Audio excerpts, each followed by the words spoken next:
Welcome to another edition of the Basketball Teacher Podcast. Our mission is to bring you discussions on a wide array of topics in the coaching world to grow players on and off the court. You can connect with us on YouTube, Facebook, and Twitter, and also reach us directly through email at basketballteacherpodcast@gmail.com. Now, here's your host, Coach Mike Hernandez. All right, welcome back, everyone. Thank you guys so much for joining us here for another episode, wherever in the world you're listening to us from, whatever platform you're listening to us on. As always, thank you guys so much for the support, the kind messages, the emails, everything that you've sent the show's way over the past few years. Keep that coming. Really, really appreciate it, and really happy that you guys are here joining us again. This is something that I talk a lot about in the coaching circles that I'm in, and it's a topic that is a struggle, I know, for some coaches, and that is about being that coach who is the tough coach and the one who is holding players accountable and making sure that they're doing the things that they're supposed to do. I know a lot of coaches who I speak with have some concerns about, what the line is, what they can say, how they can be a tough coach without seeming like they're being too tough and making players motivated without pushing them to the point where they want to quit or give up and things like that. It's definitely kind of a balancing act, and that's what we're going to kind of talk about today is being a tough coach and holding players accountable and holding them to high standards and pushing them beyond what they might think they're capable of. So this will be a fun one, and I know that this is something that is a real hot button issue, so excited to be able to talk about it. Of course, I do not do this alone. I'm very happy to be joined by a very busy coach who is Cal Lutheran assistant women's basketball coach, also the director of BTI girls basketball out at the AAU end. Coach Melissa Sanchez is here joining us today. Coach, appreciate you being able to carve out some time to talk to me. How are things? I'm good. Thank you for having me. I'm excited to dive into this conversation. I appreciate your time, and I'm really excited to be on here. Awesome. Really happy to have you, Coach. Let's start with your basketball journey. Where's the game of basketball taking you? Where's your coaching journey taking you? And how'd you end up at Cal Lutheran? Well, oh gosh, what a timeline. So, so actually, believe it or not, this started I started coaching the summer, I believe it was right after I graduated high school.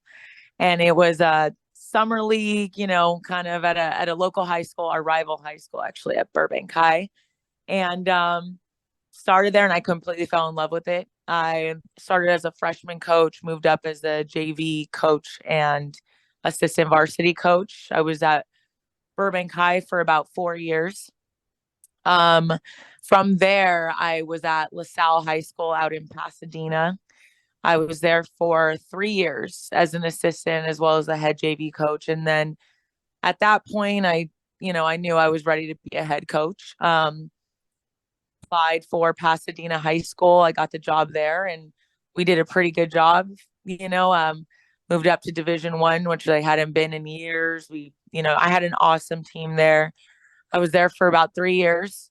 And then actually how I ended up at Cal Lutheran was, it's a funny story. The head coach was recruiting one of my players.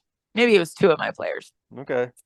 And she came to a game, and I guess, she enjoyed my coaching style, and she asked me, hey, well, what are your plans? Like, did you want to coach college? And that's always been the goal, right? To be at that level. And truthfully, I planned at being at Pasadena for maybe another 2 years.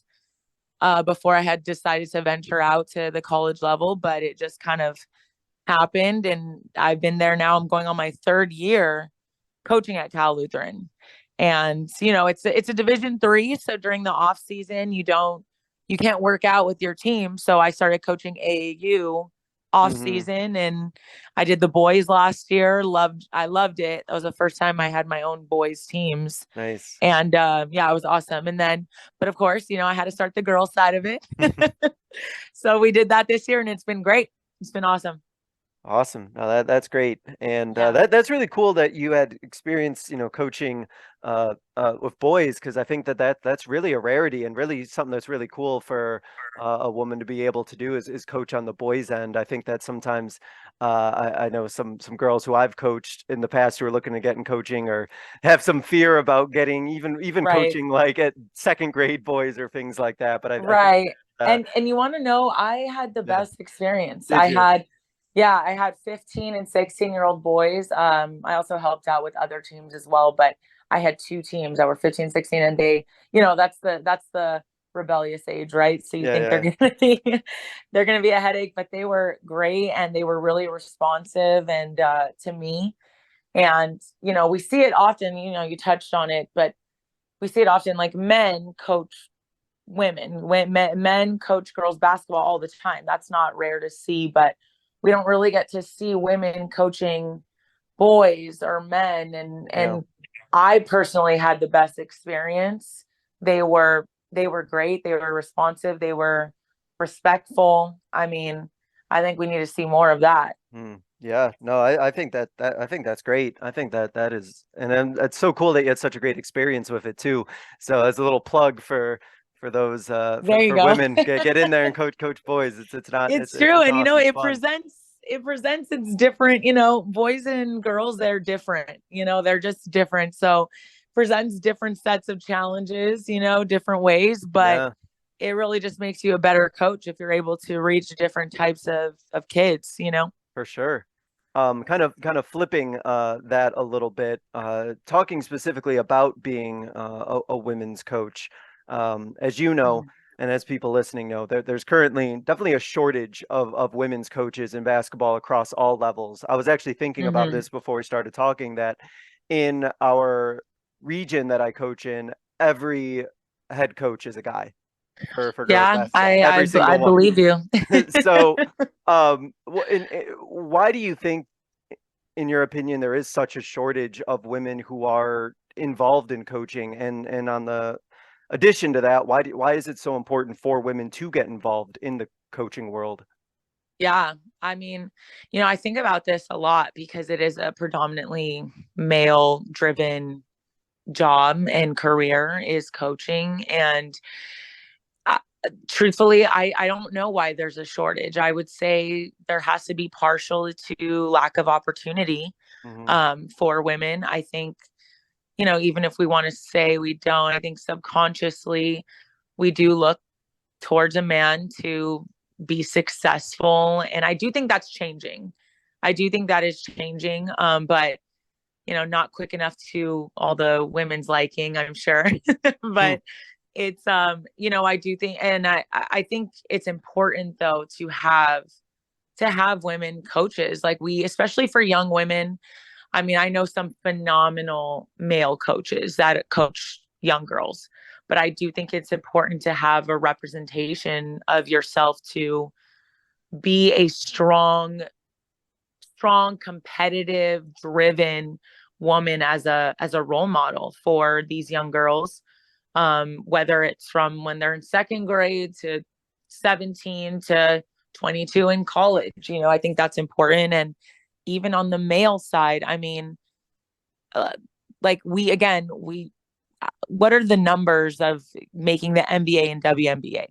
So Yeah, we are planning for something bigger. And I think for young men, they need to respect a woman in power and respect their voice. And sometimes like that doesn't happen until they get into the workplace or their career. And I think if they see that sooner, that's only going to benefit them. yeah. It's something I've thought a lot about as well too, and I Yeah. think that maybe it's one of those things where the girls that we coach, I'm thinking just in my experience in particular, they Yeah. just see a lot of guy coaches, so they just Yeah. naturally think it's a guy's thing. Even if they're not Yeah. consciously thinking about it, they're like, oh well, like obviously guys are the only ones who do this, so Right. why even, think about it or do it sort of thing. And I think that um as a coach, I know I have to continue to make sure that they know that like, hey, like you can do this, you can coach too, Right. like you should do this, like this is something you should Right. be doing, but maybe they just don't see that representation, and then that leads to less and less representation. I don't know, Exactly. kind of a That's vicious that's a good cycle. point though. That is a good point because it does start from when you're younger. Like, what do you see? What's feeding your brain? And if you see a male figure constantly in a specific role, that could deter you away from having interest in being a coach. And Hmm. in all aspects, representation is so important. And I do, even male coaches that I know, I commend them for they know how important it is to have at least female assistants and to make sure that they're that are coaching young women. And more now I see male coaches having female assistants that are coaching young boys as well. So I think that's kind of how it starts in a sense, and then those assistants become head coaches one day that Yeah. hire other women. Yeah, I think maybe it just takes a few coaches out there to kind Yeah. of just to shift the tide a little bit, and then you start to see like that representation come in, and then it's like, oh, well, this women can coach women's basketball. What a Yeah, thought, right? How exactly. crazy. And guys I basketball agree. if they want as well. Yeah, for sure. Absolutely. I mean, we see it now with, like, Becky Hammond kind of paved the way as far Hmm. as assisting, but who did that start with? That started with Greg Popovich, Yep. Yeah. saying like, hey, she's a phenomenal coach despite the Hmm. gender, like, or in, whatever it is, it doesn't matter. It's phenomenal coach. And I think that's where it starts. For sure. Absolutely. Yeah. Let's shifting into the topic a little bit. I wanted to kind of get your definition about being a tough coach. If you describe Hmm. yourself or as a tough coach, what does Hmm. that mean, and how is that word tough kind of used in a positive way to describe the way that you coach? Yeah, I would say, I would say if I asked any of my players, they would say I was a tougher coach. Hmm. I think what that means to me is demanding, and I hold my players accountable. And the first thing I do in every year, every team I've coached is, what are your goals? What do you want out of this season? And where do you see yourself? What do you want for yourself? And whether it's the girls I coach at AAU, I want to or I want to play college basketball, okay, well, then I'm going to hold you to a standard to make sure that that happens. And if, my girls in college, if they want to make first team all league, or, whatever it is, first team all conference, second team all conference, I want to be a starter, whatever that means, I'm going to hold you to a standard. And I think there's a negative connotation right now with being tough or being too hard. And I think, that means like, oh, they lack of empathy or sympathy for their Yeah. players or understanding and Cold-hearted and whatnot. Yeah. cold hearted. Yeah. And in fact, I believe it's the polar opposite. I think, it would be much easier for myself, let's say, to, hey, you don't run hard, you didn't make the time in a run, or you showed up late, it's okay. Or you didn't push yourself and in this game, or you gave up, or whatever it is. It would be much easier for myself to just say, okay, so if I am giving all my effort to, you know, whether it's disciplined or hold you or hold you accountable, it is because I care. So I think that sometimes, like, when we say tough coach, we think that it means lack of care, and actually it to me it means the complete opposite, because it's more exhausting truthfully to constantly be on players and make sure that they are up to the standards and living up to not just the coach's expectations but what their aspirations are. Sometimes they need that extra push. And it's like when you work out, when these players are working out and they think they can't go anymore, there needs to be a driving force to let them know, hey, yes, you can. And that feeling of success and accomplishment, I would never take away from any player. And that comes from being pushed and, knowing that, okay, I might be tired or exhausted or whatever it is, but there's another level I can give. That is the feeling I will never take away from a player, you And know? it sounds like your definition of tough, it comes from a place of caring. And so it's a lot Absolutely. easier to not be tough and in that sense not care and not invest that much. That's Absolutely. easy because you're not, not putting, your heart and all your soul and effort into it. But by being a tough coach, that means you're putting all those things out there, and that means that Absolutely. it takes a lot out of you as a coach to do that and want that It out of your does. players, And, right? I mean, I'm sure, you can relate to this as well. Like, sometimes these players, they break your heart over and over again because Hmm. you want something for them, that you can see something in them that they can't necessarily see for themselves, and they don't get it, but you want to keep pushing them and make sure that you want to feel you want them to feel like you believe in them, and you're going to keep doing it and keep going until they reach what they want. And they'll, they when they don't listen, or they're, sometimes disrespectful or something like that, but you have to keep going because it's for a reason. And you're planning for something bigger, like these athletes, even the best players in the world, there is an expiration date on playing basketball. We cannot do it till we are 90 years old. So Would be you are nice, but no. setting them up. Yeah, like that. That would be great if that's what we could do, but we can't. And there is an expiration date to where you do have to find another path outside of being an athlete. And when you have that career, you're going to be able to walk into a job interview and communicate with your boss, or being held accountable and being told, your maybe effort is subpar, or you need to step it up and, push yourself without it affecting you so deeply. And it just motivates you. And I think that we are teaching for something much bigger than just basketball. And I think that was something that, and is still something that I kind of deal with as a coach, and in thinking about, being a tough coach or being hard on players and things like Mhm. that, is I can tell that, especially from certain players in particular, probably all my players, but certain players in particular, that like if I don't push you or challenge you to your highest level, like I know certain players will have a lot of regrets when they're done playing if I Absolutely. don't do that for them, like they'll be like, And wait a how minute, it's badly over. does that hurt when you Yeah, know that your players regret, and that, you do feel for them too, you yeah. know? So yeah, absolutely. And I mean, I had a coach. He's actually was one of my mentors. His name's Anthony Brooks. He's a men's coach at Pasadena High School.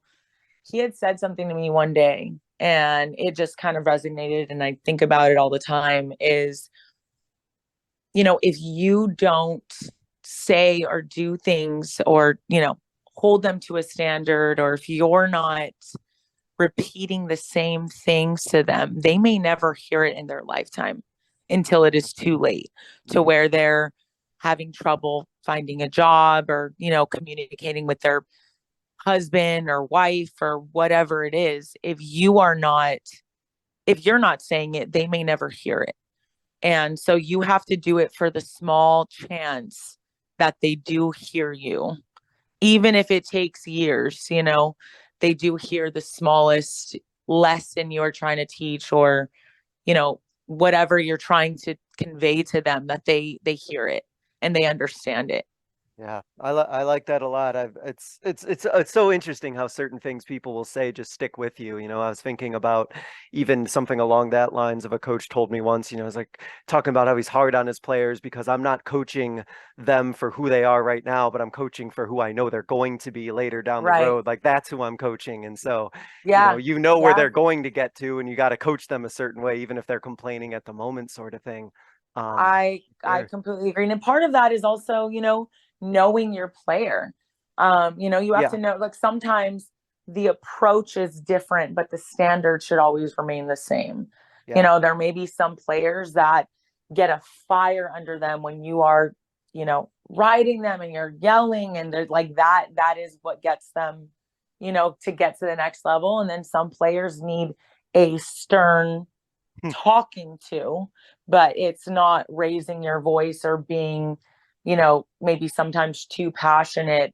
They need a one-on-one conversation, a stern one though, because the standard is the same for everybody, but they know that it's coming from care, and they need to hear, they, you know, we all register different, you know, information differently. So part of that is also knowing your player and knowing your athlete and knowing what's going to get to them.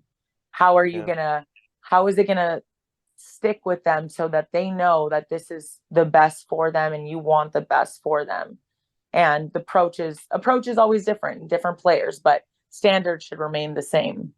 Yeah, for sure. And leading into that, when players do come into the program at Cal Lutheran, for you and the coaching staff that you work with, are there measures or things that you need to do in order to hold players accountable, or are they more like able to self-manage and hold themselves and hold each other accountable?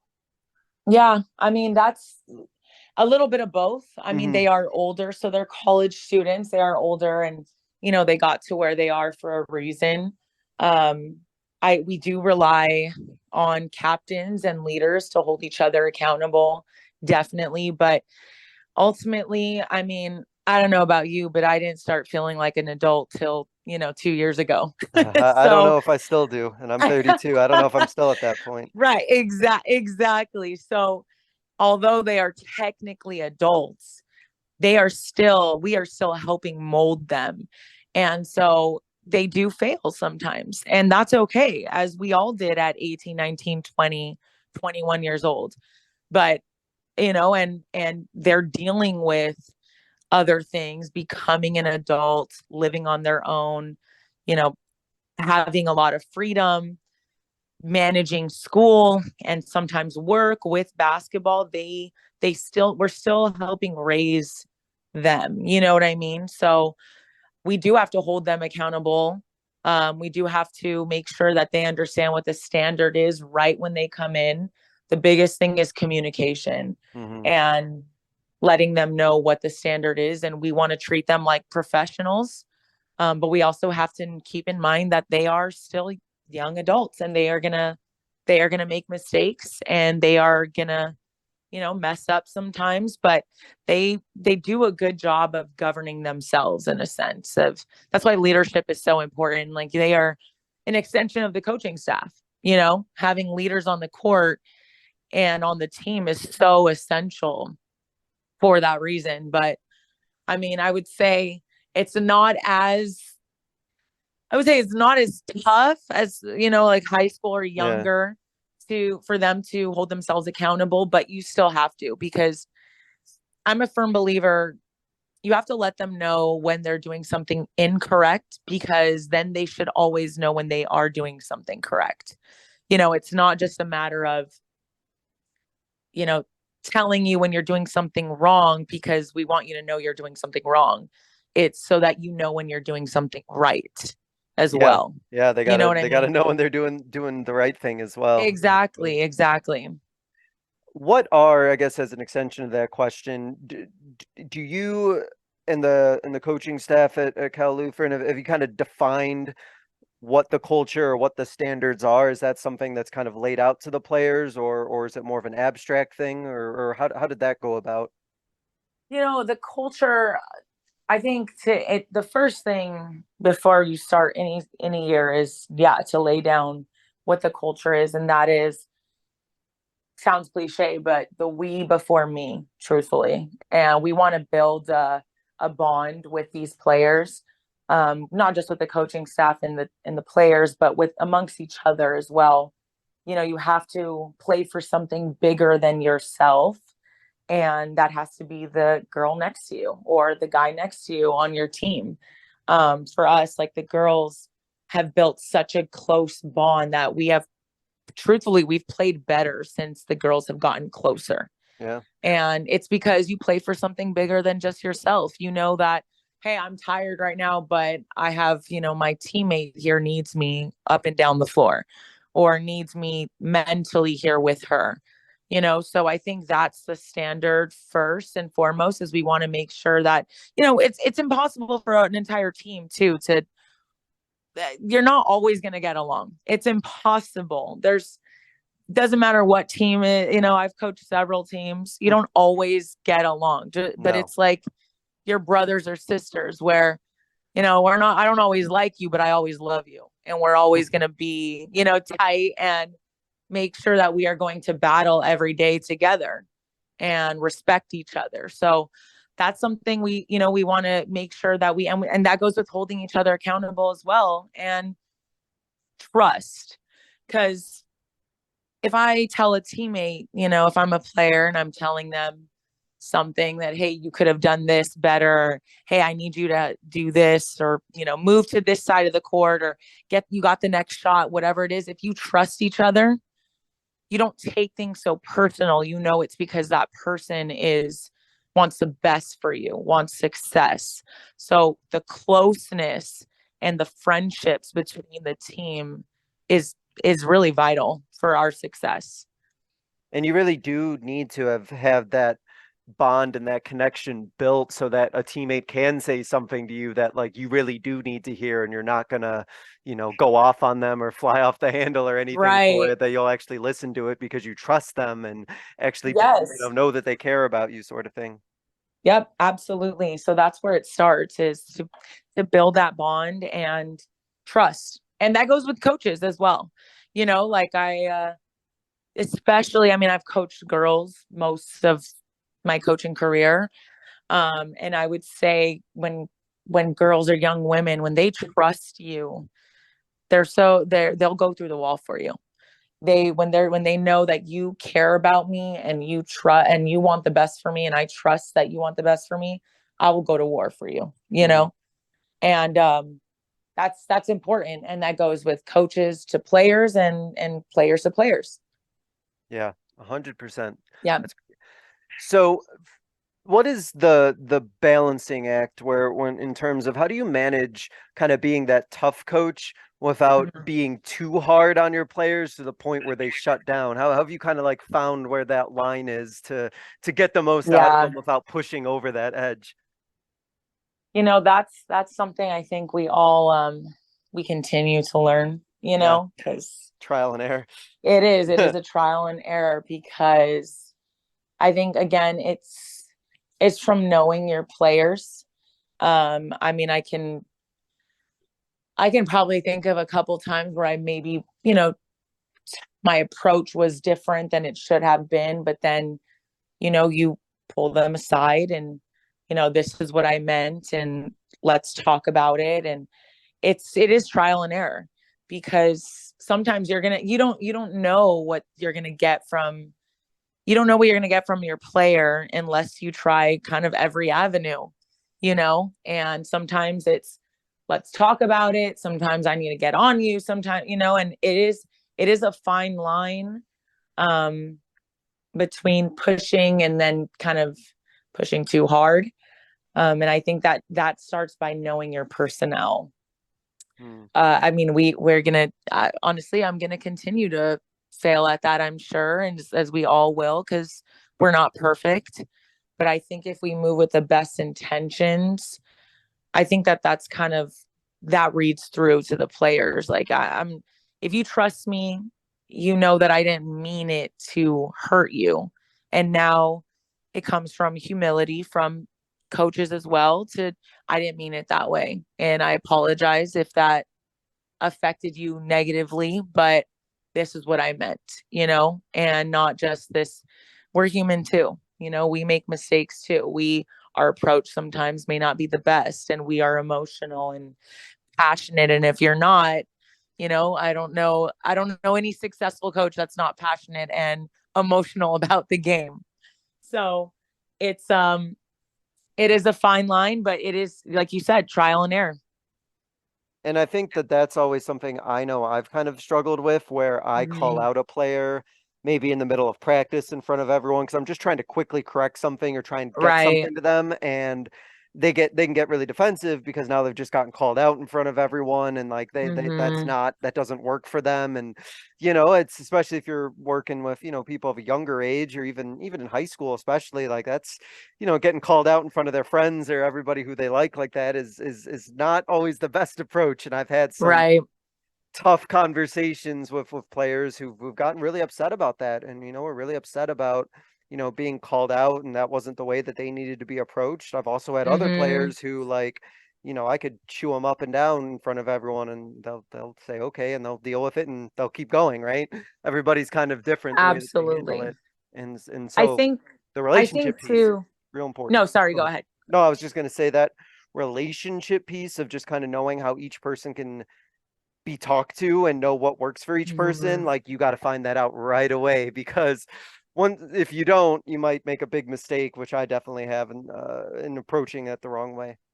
Right. Well, I mean, I also think it's part of it's hard, right? Like when you're in practice and someone makes a mistake, you correct it, and it's a fine line. Like, when is it me just coaching you? Like, I'm just coaching you. I'm not putting you down, but this was incorrect and let's fix it. So I think I try to be mindful of, if I do that, I want to make sure if they do something correct, I am just as vocal about that as well.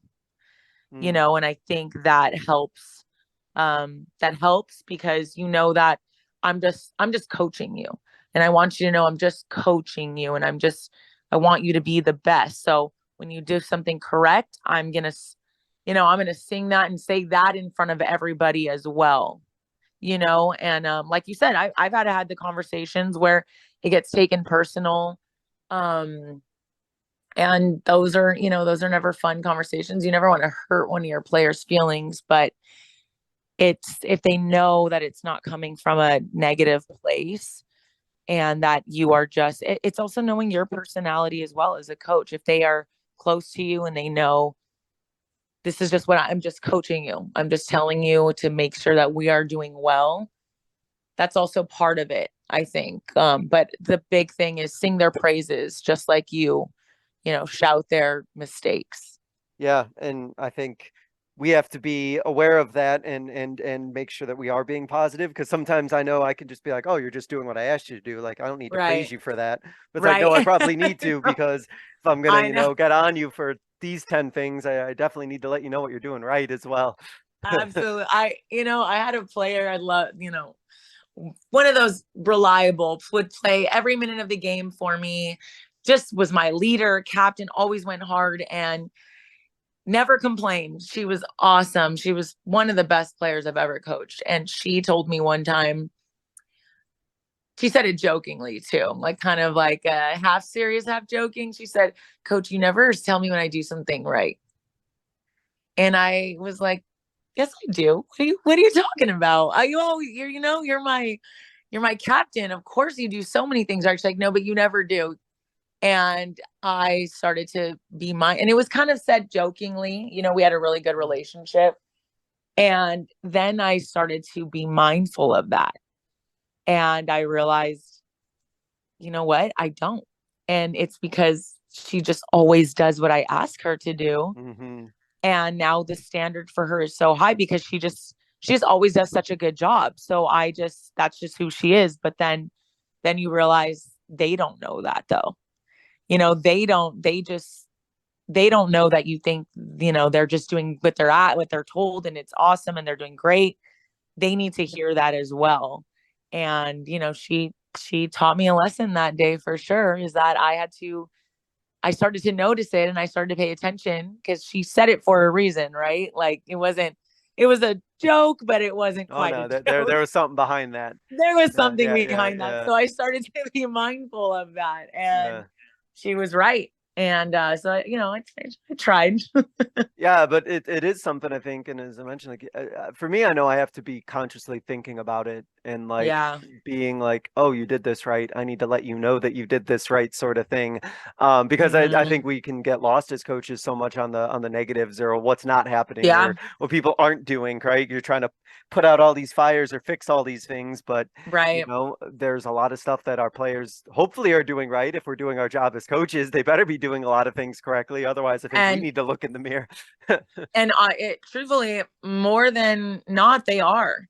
They are doing things and they do want to learn. And it's just, we, like I said, we're so passionate. We want to, I've know so many great coaches that they're successful and they're successful for a reason, right? Like they're on them. They make sure everything's done correctly in practice. They run the right drills. And so you're successful, but still we sometimes, we naturally just think of the negative and what we could have done better and what that person could have done better, even if they had an awesome game, Yeah. it's We're always just, trying to get them to do more, get better, it's get better, true. right? That's why a coaching staff is so important. Like, it's checks and balances, of, okay, you've been on this girl the last couple days. She might need a little love from you today, or you've given this one a lot of attention, but she's also doing well. That's a coaching staff is so important for that reason. It's multiple ears and eyes, to make sure that we are setting them up for success and making sure that we are praising them and staying positive, even in the not the best times, and I learned too is we don't want players to react to every turnover, right? Or missed shot, or how many times we tell them, like, next possession, move on. The next, the game's still going. Don't hang your head about that. So us as coaches, we can't react to everything either. Mm-hmm. Yeah, and it sounds like your coaching staff seems like to do a good job in a way to like kind of hold each other in Yeah. check and make sure that you're all kind of checking on each other to make sure that you're not going too hard in on one player and that you're Yeah. being positive. That sounds like you got like a, whether it was spoken or not, I don't know, but some sort of system in place where y'all can hold each other accountable. We are a team too, the Yeah. coaching staff in whatever level you are at and whatever position, every coach is so important for that reason. We are a team, and you have to, they watch you, the team watches you, the players watch you. So if you act accordingly, they will as well. And so we want to make sure that we are holding each other accountable to be our best selves, and that ultimately reflects on the team. Yeah, absolutely. Yeah. And on that same train of thought, how do you have players hold each other accountable and kind of be tough on each other so it's not always the coaches doing it? And I know this can be tricky because when Yeah. players get on each other, sometimes Oh yeah. that message can be taken a little bit differently than when it's a coach. But in your experience, how does that kind of work with players holding one another accountable? I think it's respect. It starts with respect. Starts early on. You can't show up a week before practice and decide you want to be a leader. And I mean, we can name the captains, but the team ultimately chooses who their leaders are. And it starts with the respect, because they show up to every practice and they always go hard and they're respectful of the coaching staff and of each other, and everything is said. The approach is the most important, but I think friendships within the team and respecting each other, be the example that you want to say. If you're a player and I'm telling you, make your layup, Hmm. doesn't really sound right. But if you say, hey, you got the next one, that's leadership. That's knowing your approach. And and also I also need to be making my layups too if I'm going to be telling you to make them. Yeah, You know for what I mean? sure. So, but that's just a small example. I think we have to make sure that you're a leader, but you're not a coach. So you are to be motivating, and everything you say, whether it's a correction or whatever it is, a positive, it all should be said in a positive light and in a motivating light. As a leader, you are an ally, you are a bridge between the coaching staff and the team. And I think everything needs to be encouraging. But it's also knowing your personnel with that as well. And this is leadership is so important. You can't, when you know that a certain player can't be called out in front of anyone, or you need to pull them aside one on one or build a relationship. That's part of leadership, to be able to hold each other accountable. And it's a tricky, it's a tricky situation. We tell our captains early on, you're not always going to be the most popular, you may not always be liked, but you will always be respected if it's done in the correct way. Yeah, it's the part you mentioned earlier was the part that I think I've always kind of struggled with, where players will get on each other for something they're not doing, but then the player getting on the person also doesn't necessarily always do that either. So like, it doesn't change the fact that this person didn't do it, but also you're also one to speak. I don't know if you're one to speak about that either, because I don't think you really do it either. And then you just have, a circle of just negative, where it's like, well, you do it then, and blah, blah, it's just, you can't have that either. So I just think if respect is established early on, and that starts with example, you have to make sure that you hold yourself to the same standard and accountability if you want to take on the leadership role. And it's not easy. I mean, if anyone could be a captain or a leader, we would all do it, right? But it's not. We do have leadership meetings for that reason, to make sure that they know, there's a standard and you have to meet it in order to be respected. And leadership reflects a lot. The team reflects a lot, their leadership, and it all matters. And I think the players that I've coached who are really good leaders, and the ones who are able to get on others, I think also were the ones who I got on the most. I think that goes back to that the you talked about the Spurs earlier, about how Popovich, he would always be on Duncan. He would be ripping him up and down for everything that he did, and it told all the other players, like, well, if he's going to treat Duncan this way, like, you guys know that there's nothing you can say either. Like, there's nothing you're going to be able to like talk back about if Duncan's able to like take all of this himself, like, sort of thing. So it's true. It is true. So it all starts with example, and like I said, a bridge between the coaching staff and the team. You have to be able to understand both sides, because let's face it, the team has their own little conversations from the coaches when they're frustrated. And, sometimes, like, as a leader, you have to not feed into it and let them know, hey, go talk to the coach, or go see what she meant by that. Or, you did a great job today, let that go, instead of feeding into it. And then at the same time, you go to the coaching staff and, hey, so-and-so really struggled yesterday. Just thought you guys should be aware that she had a really tough day. And then that's why she didn't do well in practice. That's where leadership comes in. You are a bridge between the two. And that to me, I think, is one of the more challenging parts. And if you can get a player who's willing and able to say to the teammate, like, hey, you need to bring this up to like your coach. You can't, like, this is not a conversation we can have about this. Like, this is something beyond that. You got to go talk to them, and to have that player like be able to like make that happen, and like not like gossip about it or whatever. Just say, like, hey, this isn't a conversation I can be a part of or need to be a part of. Like, this is what you need to do. Like that. If you can find players who are willing to do that, that is, you're gonna have a special team. That's half the battle.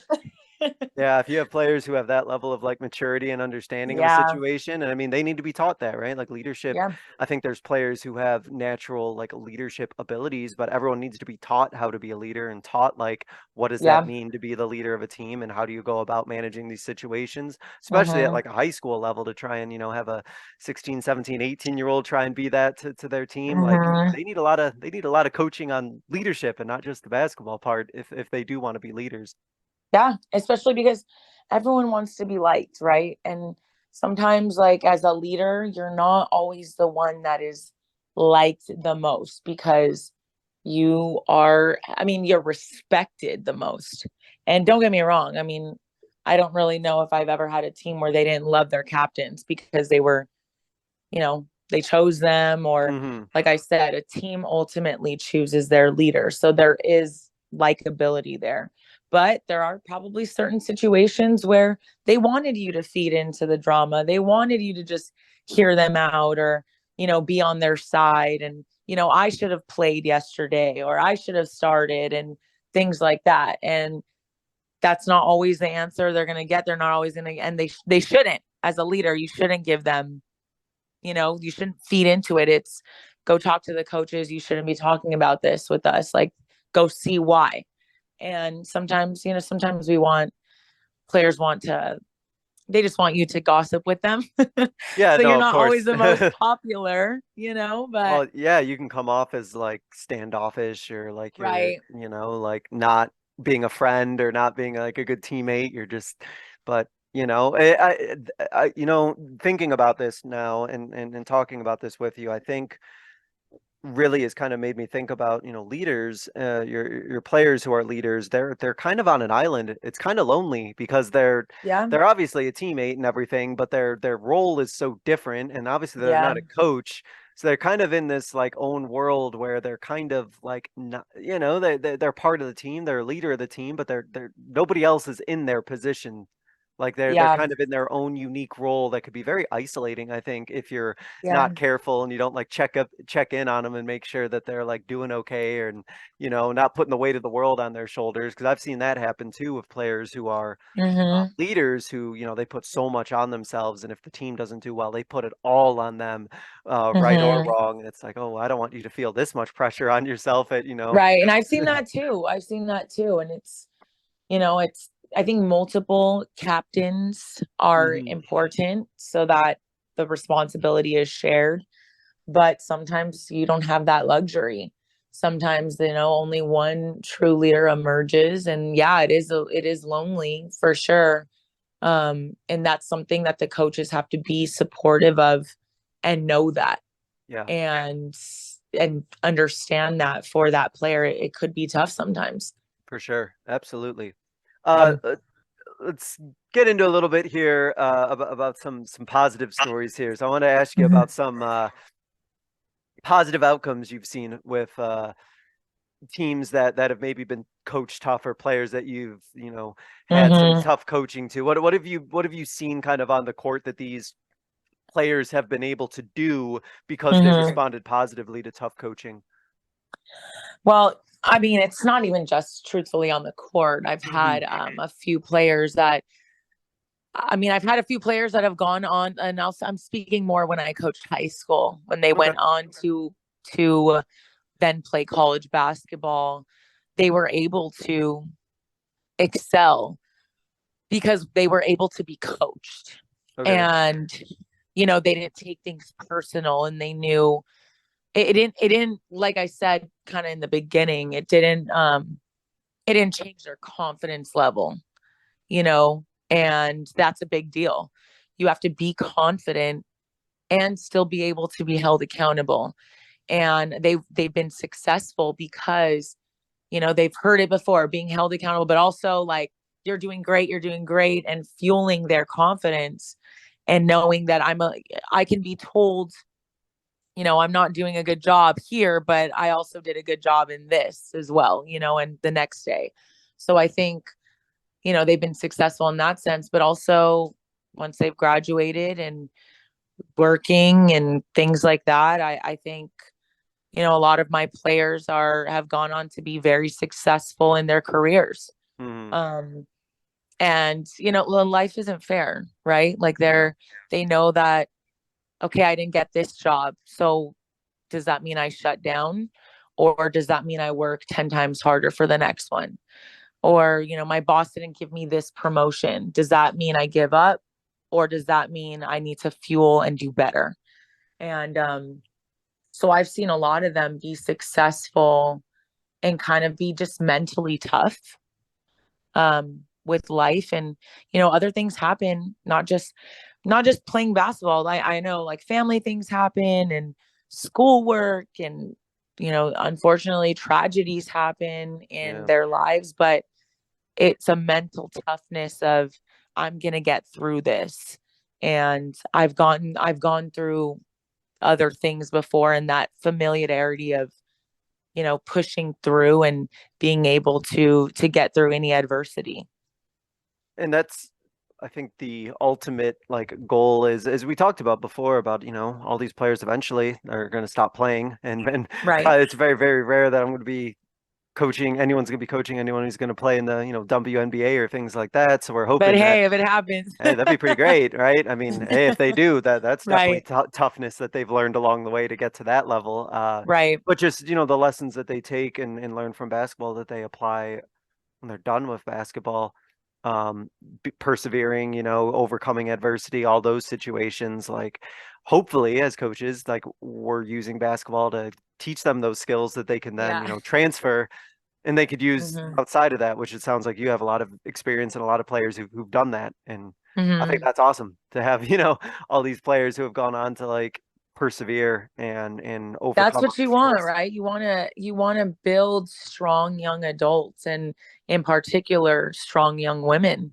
Um, it's not life isn't catered to us all the time, and that goes for many different groups of people. Like, it's not catered to you, and your path may be tougher, and or you may have to go through certain things to get exactly what you want. But this feeling of pushing forward, if you've felt that before, you can do it again, no matter what it is. And So to I add think that's, yeah. And to add to that, like as I'm just thinking about, some of the situations you brought up and some of the things that you talked about, I think that sports in general, and obviously this is basketball focused, so it's focusing on basketball, but like sports in general should probably be one of the safest spaces for players to Hmm. like learn how to become tougher and learn how to Right. overcome adversity. I think that that's probably one of the best environments. I think that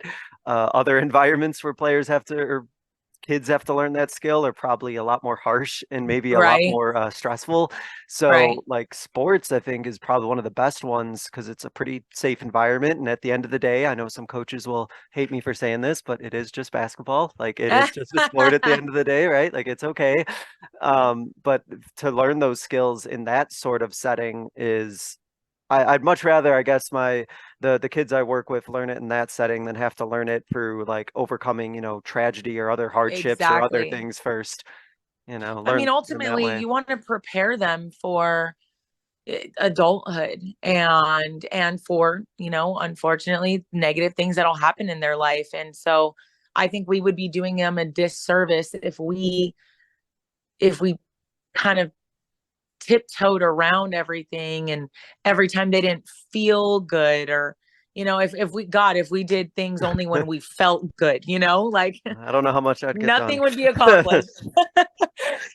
So I think that's important too, is that I had certain players one time was like, I'm not feeling good today. I'm like, yeah, well, me either. So we're both here together though. So let's do this, and we're here together to be successful. So I think that's important too, is, we want to prepare them, and we would be doing them a disservice we kind of didn't, if we didn't, and we made it seem like everything was going to be fluffy and nice for the rest of their life. Then it was like, you didn't tell me that I wouldn't get the job right away. You didn't tell me that, my Hmm. family was going to go through this. You didn't prepare me for this. And, we're teaching something bigger than basketball.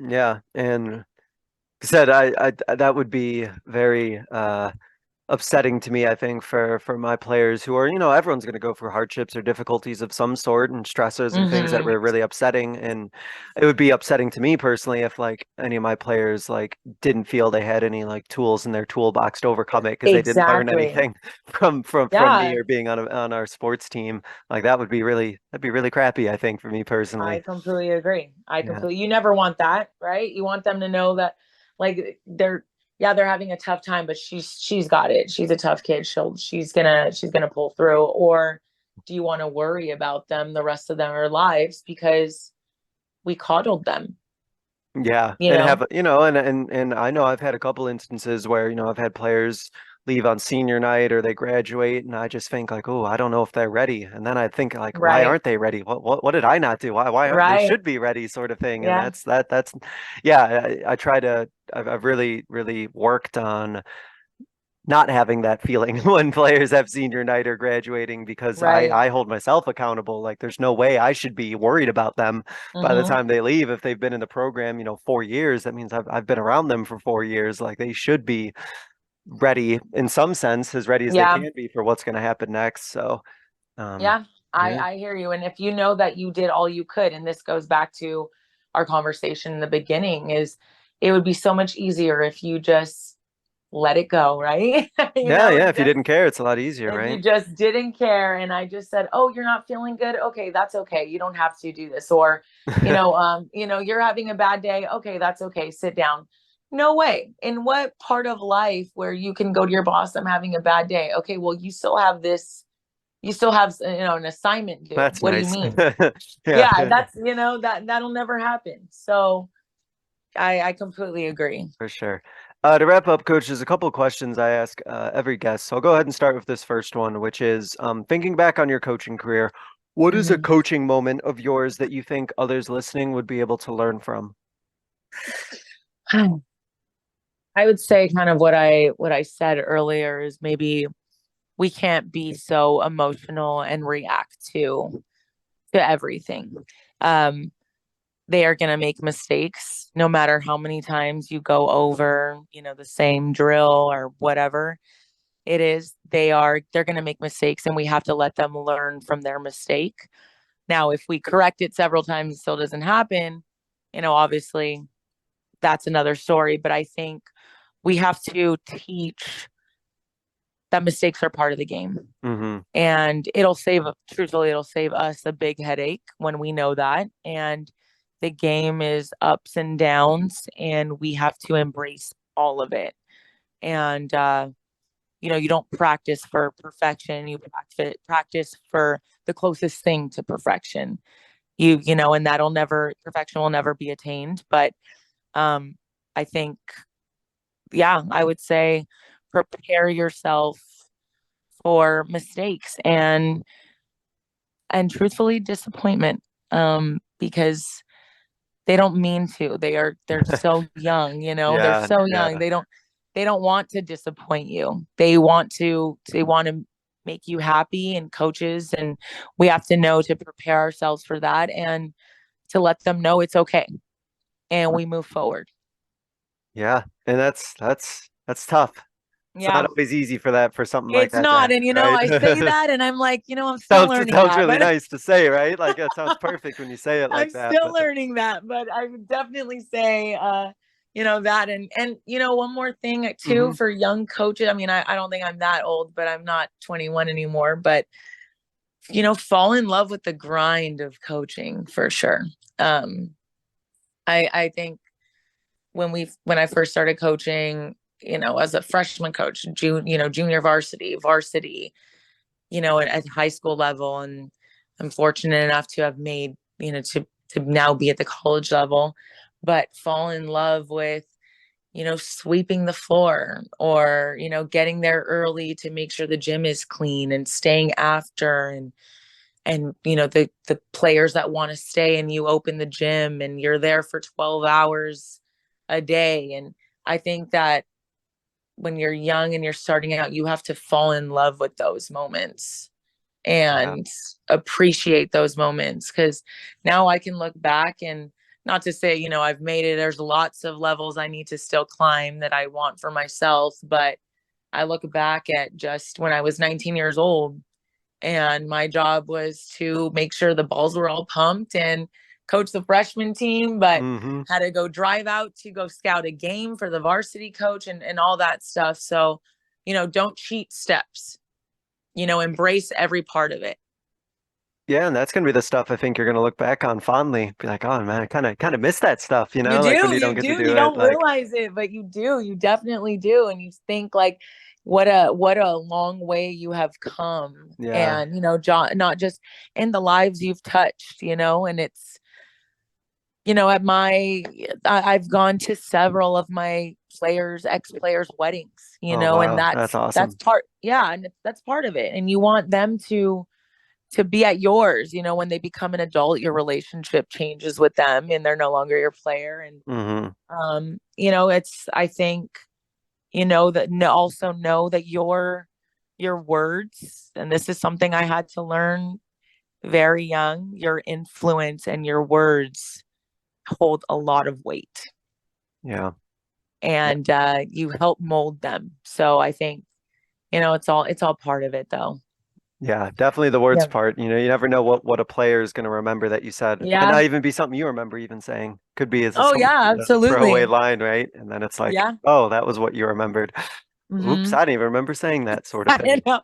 Are you sure I said that? I would never say Yeah, yeah, that. exactly, right. Awesome. Yeah. To wrap up, Coach, I give every guest kind of what I call a 60-second soapbox, but I'm not timing you, so don't worry. You can go longer than 60 seconds. I know some people I'll are try worried not about to. that, so I wanted to assuage those fears. Don't worry if you go longer, but it's your platform to kind of get out like a final message, a closing thought, a final idea. You can kind of take it any direction that you want. So I'm going to kind of put you on the spot and give you the floor here, and you Oh can kind of man. take it from here. I think just to wrap it up and to be kind of wrap up our whole conversation is that the two important things in my coaching philosophy would be confidence and accountability. And I think that one should not reflect the other. You know, I think if we want to instill confidence, we should also hold players accountable. And if we do so, we should make sure that they know it should not affect their confidence level. And, you know, vice versa. Just, you know, we have to continue to mold these young adults, and our words and our roles in their lives matter. And you know, you may not be the most liked, but they'll eventually look back and appreciate the efforts when they are no longer your player, maybe when they are, if you're fortunate. But I think give everything you have to these players that you have, these athletes, and know that you are molding young adults and you are helping mold young adults. Yeah. Awesome. Awesome. I don't think that went too much further over See, a that minute. That wasn't was well 60 done. seconds. That was I good. made it shorter than that. That's awesome. Coach, I want to thank you for coming on and talking. We covered a lot here for everything about, you know, toughness, Yeah. player accountability, leadership, being a good teammate. There's a whole bunch of stuff that we got there. I Really appreciate cool. it. It was awesome. Really I cool. appreciate you So having me. keep doing what you're doing. Hopefully you get a little bit of time to rest here because I know you got to jump right into the season here, but take a Yeah. little bit of time for yourself before that, all right? Yeah, I'll try. All righty. Thank you so much. Best of luck this coming year. Thank you. You too. And thank you all for listening. This was another edition of the Basketball Teacher Podcast, and we will see you guys next time. Thank you for listening to another edition of the Basketball Teacher Podcast. Make sure to connect with us on YouTube, Facebook, and Twitter, or reach us directly through email at basketballteacherpodcast@gmail.com. Take care, be safe, and we'll see you next time.